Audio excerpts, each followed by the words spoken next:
Las guerras médicas tienen algo muy interesante para el análisis histórico. Las que más se estudian, las que más se conocen, son las primeras dos, que casualmente, o no casualmente, son las dos guerras en las cuales los griegos se defendieron. Y además actuaron medianamente en consonancia. Atenas y Esparta, las grandes ciudades-estado griegas, dejaron de lado sus rivalidades para ponerse de acuerdo con una causa común, que era defender a los griegos, no solo a la Grecia continental, sino a los griegos en su conjunto contra el dominio persa. Estas dos primeras guerras médicas, como ya vimos en el podcast, terminan en victorias para Grecia. Pero una vez que los ejércitos de Darío I y de Jerjes después son derrotados por los griegos y tienen que volver a Asia Menor, las guerras médicas no concluyen, sino que se inicia una nueva etapa, un contraataque griego. Esto es comúnmente conocido como la Tercera Guerra Médica y está plagada de actos heroicos tan grandes como la batalla de las Termópilas. Sin embargo, normalmente se deja de lado, posiblemente porque la historiografía tradicional deja de lado a los griegos de Asia Menor y prefiere hacer el foco en los griegos de la Grecia actual, de la Grecia continental. Sin embargo, acá en el podcast la idea es hacer divulgación histórica carente de sesgos ideológicos y carente de sesgos políticos, por lo cual, en el capítulo de esta semana, los invito a repasar los sucesos de la Tercera Guerra Médica, de la conformación de la Liga de Delos y de la aparición de la primera gran superpotencia griega, el Imperio Ateniense. Empecemos con el capítulo. Sean bienvenidos a la Barba Roja de Barba Roja, un espacio para hablar sobre curiosidades de la historia.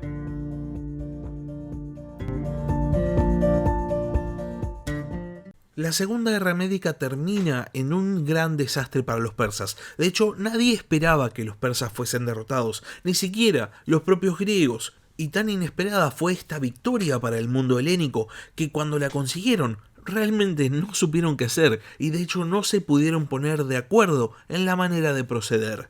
Había dos grandes opiniones imperantes que más o menos nos dan ya a entender los dos grandes bandos en los cuales el mundo griego se va a terminar dividiendo. Por un lado estaba la visión de Esparta, que consideraba que la guerra acababa cuando los persas eran derrotados, que los griegos de Asia Menor eventualmente iban a volver a ser conquistados, pero que esto era inevitable, que no se podía hacer nada al respecto. Y por otro lado, estaba la posición de Atenas. Los líderes atenienses consideraban que lo que tenían que hacer los griegos era seguir la batalla hasta que la seguridad perpetua de los griegos de Asia Menor estuviese asegurada. Estas dos posiciones son entendibles si nos paramos a analizar de dónde vienen. Por un lado, Esparta era una potencia aislada, era una potencia dentro de sus propias fronteras que no tenía real interés en expandir su influencia a grandes territorios, no tenía la intención de formar lo que llamaríamos un imperio. Y del otro lado estaba Atenas, que no solo tenía realmente la ambición de convertirse en un imperio en toda regla, de hecho, Atenas se había estado expandiendo ya antes del comienzo de las guerras médicas, sino que también tenía un interés muy particular por los griegos de Asia Menor, porque la gran mayoría de las ciudades griegas de Asia Menor eran jonias, eran pertenecientes al mismo pueblo griego que Atenas. Los espartanos sabían esto, sabían que Atenas quería proseguir la lucha porque obtenía beneficios propios y por otro lado, no traía ningún beneficio para Esparta. Sin embargo, los espartanos al principio aceptan proseguir la lucha y la alianza de ciudades griegas decide enviar una fuerza expedicionaria para empezar a echar a los persas de Europa. Finalmente, esta fuerza termina asediando la ciudad de Bizancio, la actual Estambul, y una vez que la ciudad cae, Pausanias, el líder de la expedición, que era espartano junto a todos los soldados lacedemonios, vuelven a Esparta. Hasta ahora, los espartanos habían sido los indiscutidos líderes del ejército terrestre de la alianza griega, pero ahora este papel iba a ser interpretado por la otra potencia del mundo griego, Atenas, que ahora no solo tenía el comando de las fuerzas terrestres, sino también el de la flota. Esto era un cambio brutal en el balance de fuerzas de la antigua Grecia, y era, ante todo, una enorme victoria política para la figura más prominente de la política ateniense, Simón. hijo del héroe de Maratón Milcíades y de Egesípila, una princesa tracia, y enemigo político acérrimo de Temístocles I y eventualmente también de Pericles. Simón había conseguido en el año 478 a.C., un año antes del asedio a la ciudad de Bizancio, la conformación de una nueva liga de ciudades-estado griegas, la Liga de Delos. Esta liga funcionaba básicamente como una confederación y los miembros estaban obligados a proseguir la lucha contra el imperio persa. Para cumplir esta obligación tenían dos opciones: uno, contribuir con tropas al ejército de la Liga de Delos, o dos, contribuir con el pago de un tributo. La gran mayoría de las ciudades-estado que conformaron la Liga de Delos eligieron esta segunda opción, lo cual no hizo sino acrecentar el poder de Atenas, que ahora pasaba a componer la gran mayoría del ejército de la Liga y recibía tributo de parte de todo el resto de las ciudades. Esto había sido un triunfo político abrumador para Simón, quien además en muy poco tiempo consigue que Atenas se transforme en la principal potencia de Grecia. ¿Cómo? Primero, Simón es el artífice de la vuelta de las fuerzas espartanas después del asedio de Bizancio. Es por Simón que Atenas asume el mando de las fuerzas militares. Y segundo, conformada la Liga de Delos, y ya con Atenas como principal potencia militar de Grecia, Simón se dedica a expandir la Liga, o mejor dicho, se dedica a expandir a Atenas.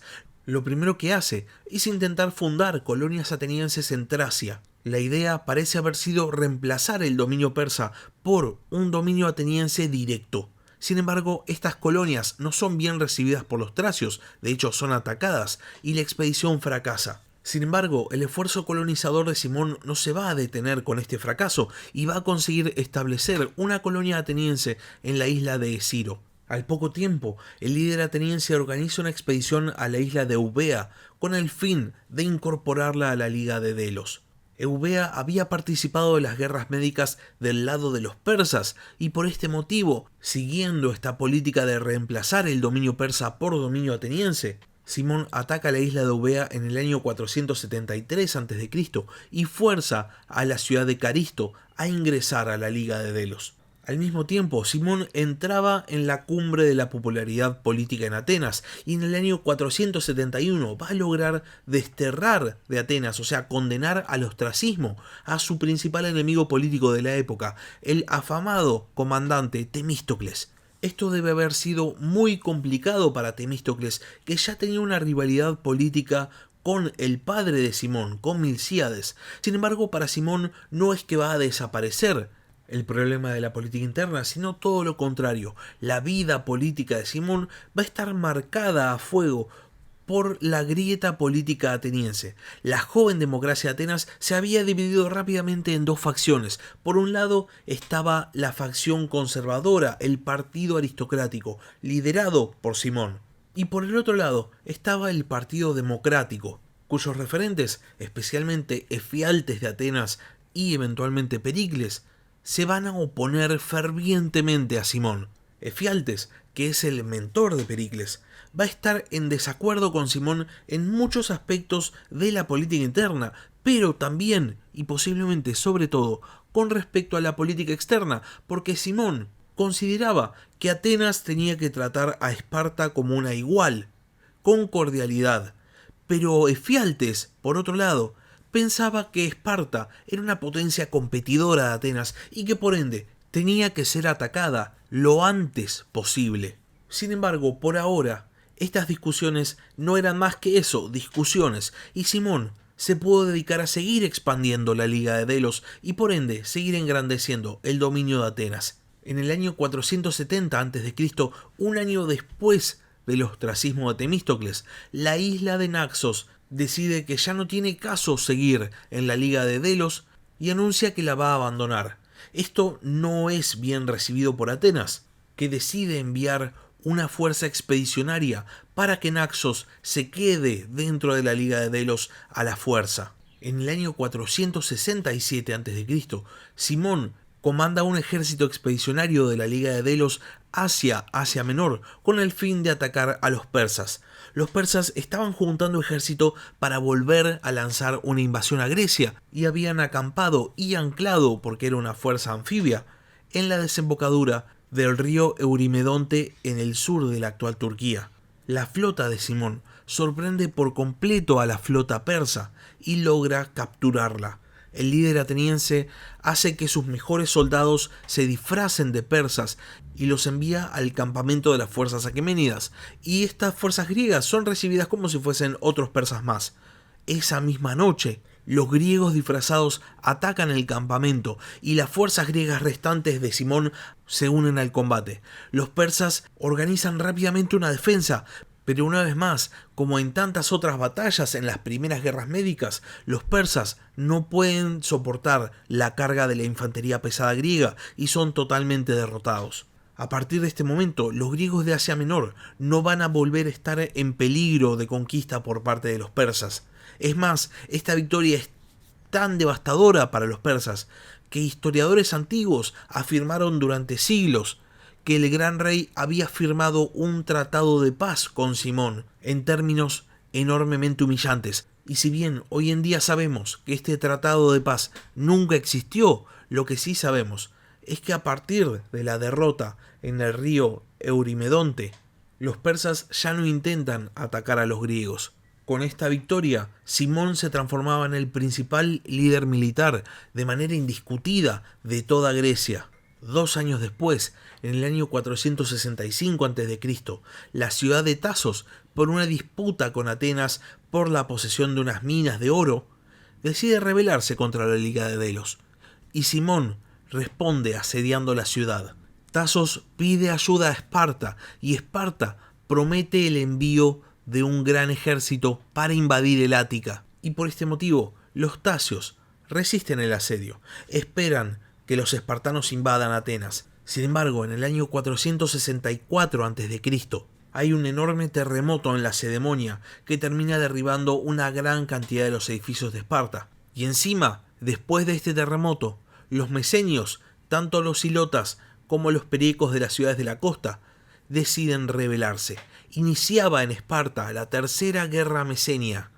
Y entonces, las fuerzas prometidas a Tasos que iban a invadir al Ática nunca llegan y la ciudad de Tasos se rinde. A partir de este momento, la Atenas de Simón empieza a ejercer un control férreo sobre la Liga de Delos. Y entonces, con todas las polis que componían la confederación de la Liga de Delos totalmente dependientes y dominadas por Atenas, y con la polis jonia como principal potencia militar y política de toda Grecia, es que se empieza a hablar del surgimiento del imperio ateniense. Ahora sí, a partir de este momento, Simón estaba en la cumbre de su poder político. No había ninguna figura de Grecia que pudiese acercarse a la cantidad de poder que él manejaba. Sin embargo, Simón, que había llevado a cabo durante años una política pro-espartana dentro de la democracia ateniense, no estaba al tanto de que los espartanos habían prometido ayuda a Tasos, traicionándolo. Y sin tener esta información, y cuando ve a Esparta en un caos completo, inmersa en la tercera guerra mesenia, habiendo sufrido un terremoto,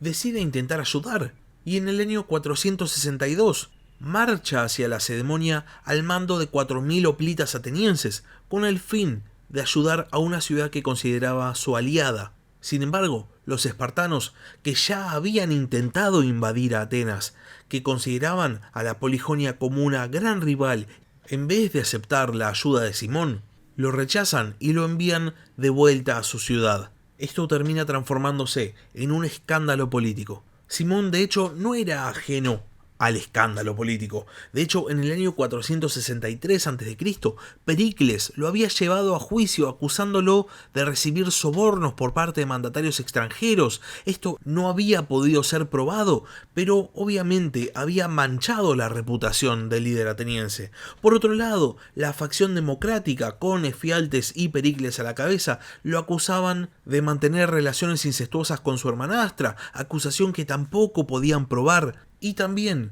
y hablando en criollo, lo chicaneaban por ser hijo de una extranjera, de una Tracia.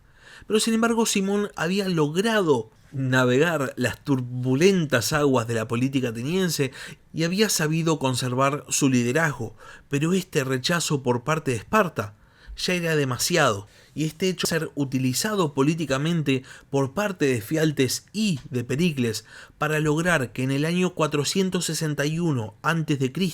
Simón, el creador del imperio ateniense, sea condenado al ostracismo y sea exiliado. Ahora sí, el Partido Democrático había conseguido por fin el poder y Efialtes empieza a realizar reformas con el fin de quitarle poder al Consejo del Areópago y darle más poder a las asambleas populares. Es en este periodo que la democracia ateniense va a empezar a reformarse y se va a empezar a consolidar. Y hay un cambio más que inicia Efialtes, que es el fin de la política de cordialidad con Esparta y la ruptura completa de relaciones. Efialtes no va a ver el resultado de sus reformas porque ese mismo año, en el 461 a.C., es asesinado por miembros del partido aristocrático. Y entonces asume su segundo al mando, el famoso Pericles. Atenas había pasado por un nuevo periodo de turbulencia política, pero ahora parecía que el rumbo estaba claro. La confrontación con Esparta era inevitable y no iba a tardar en llegar. Pero eso es tema para el próximo capítulo. Hasta acá llegamos con el capítulo de esta semana. Si este capítulo les gustó, no se olviden de suscribirse al canal, tanto en YouTube como en Spotify. Si quieren hacer alguna pregunta, si quieren hacer algún comentario o simplemente quieren participar, pueden hacerlo escribiendo un comentario en YouTube o mandándome un mail al mail del podcast, labarbarroja@gmail. Y por último, si quieren apoyar al podcast, pueden hacerlo mediante Patreon. Les dejo el link en la descripción del capítulo. Muchas gracias por haber escuchado y hasta la próxima. Gracias por escuchar La Barba Roja de Barbarroja. Si tenés algún comentario, si tenés alguna pregunta o simplemente tenés algo para decir, podés escribir un comentario en YouTube o bien podés mandar un mail a labarbarroja@gmail.com. Hasta la próxima.